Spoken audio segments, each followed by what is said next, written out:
Всем привет! Сначала АвтоВАЗ порадовал новостью о том, что новая Лада Веста на вариаторе будет иметь ценник в пределах 1,6 миллионов рублей. А теперь еще и Москвич подоспел с подобными новостями.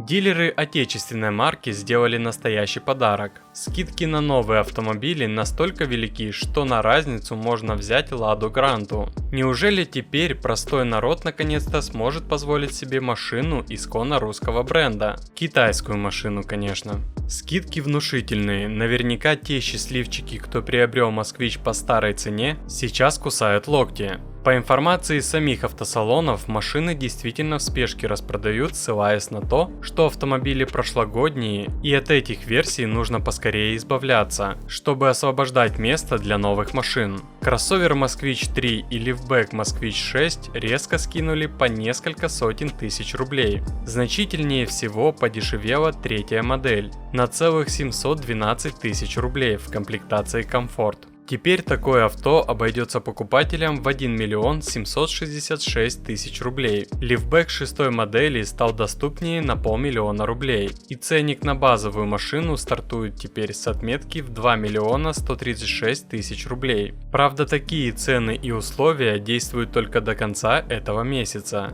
как раз перед выборами. По факту же, если приехать в автосалон, прайс рядом с автомобилями по большинству случаев будет прежним. А на вопрос, где скидки, почему ценник на машины старый, зачастую ответ будет невнятным. Ценник не успели поменять или таких машин у нас нет, закончились. В автосалонах отвечают, что машины уже закуплены, реализовать их нужно как можно дороже. В противном случае им придется закрывать представительство, к чему уже приходят автосалоны в некоторых городах. Но все это желание поскорее распродать прошлогодние версии звучит больше как отговорка. Все прекрасно понимают, что объективно, даже с учетом скидок, товар не соответствует цене. Вот и вся тайна, которой по сути и нет.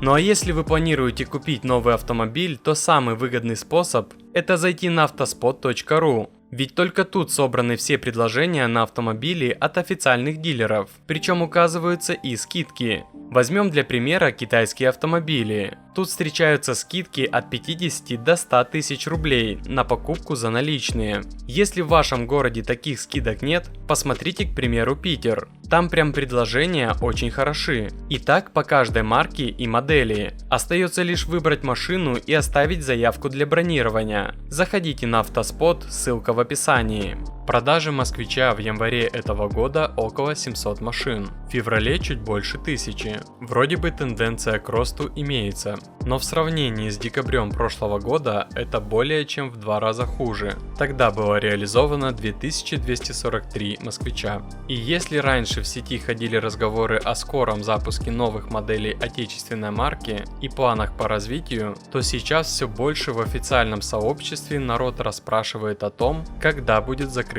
завода.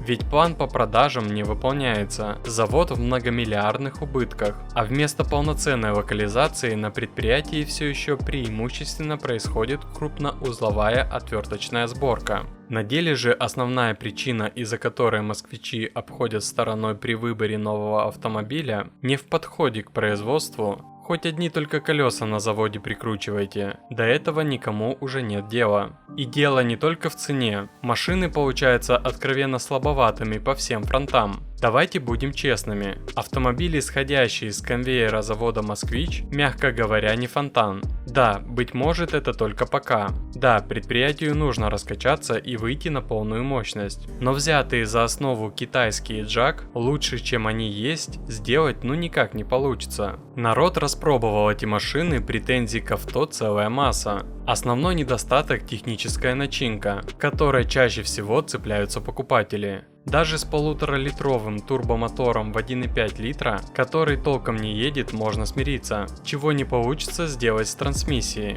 Одноразовый вариатор оказался самой большой головной болью. Он выходит из строя на мизерных пробегах. Наружу полезла и другая, стародавняя проблема китайских автомобилей – слабая коррозийная стойкость металла. Какими бы способами на заводе кузова новых москвичей не обрабатывали, достаточно маленького камушка и на месте скола тут же образуются рыжики. Вот вам для примера капот практически нового москвича, спустя пару месяцев эксплуатации.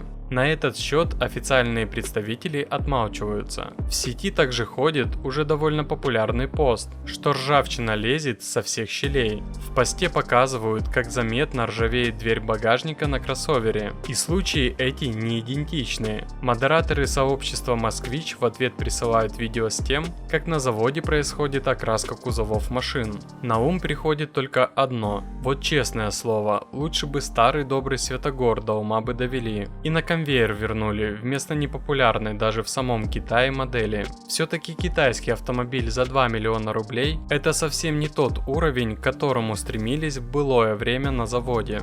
Ведь народ до сих пор помнит, что в Союзе «Москвич» считался машиной для, простите, колхозников. Простой автомобиль, работяга, трудяга, без понтов и наворотов. Престижнее разве что запорожца. Автолюбители посолиднее рассекали на «Жигулях» и «Волгах». А новый «Москвич» будто бы метит во всю эту премиальную тему. Правда, одним лишь ценником, но не качеством или оснащением. Люди ждут простые автомобили с минимум опций за адекватную стоимость, чтобы на подобную машину можно было без труда заработать со среднестатистической зарплатой хотя бы за год-два. Именно этого ждали, когда легендарную марку «Москвич» решили возродить, а не того, к чему пришел завод спустя непродолжительное время. Сейчас оживить интерес людей можно только вот такими обвалами цен, но репутацию полностью уже не восстановить, да и цены эти временные. Потом продажи также рухнут, и в следующем году дилеры будут сливать машины этого года с такими же большими скидками. А почему сразу не поставить нормальную цену и постепенно увеличивать продажи? По идее, машины должны стать дешевле благодаря переходу на полный цикл,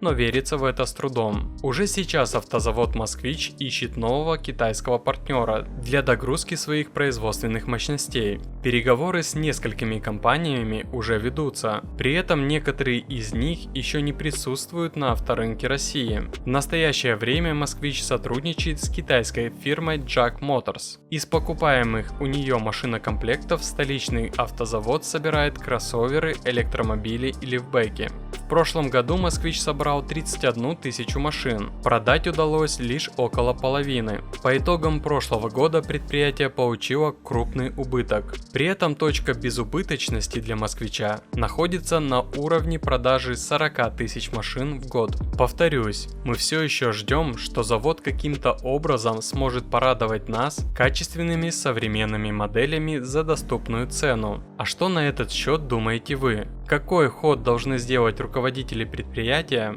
чтобы завоевать сердца отечественных автолюбителей? Продолжить выпускать китайские автомобили или начать разрабатывать и производить что-то свое? Пишите в комментариях.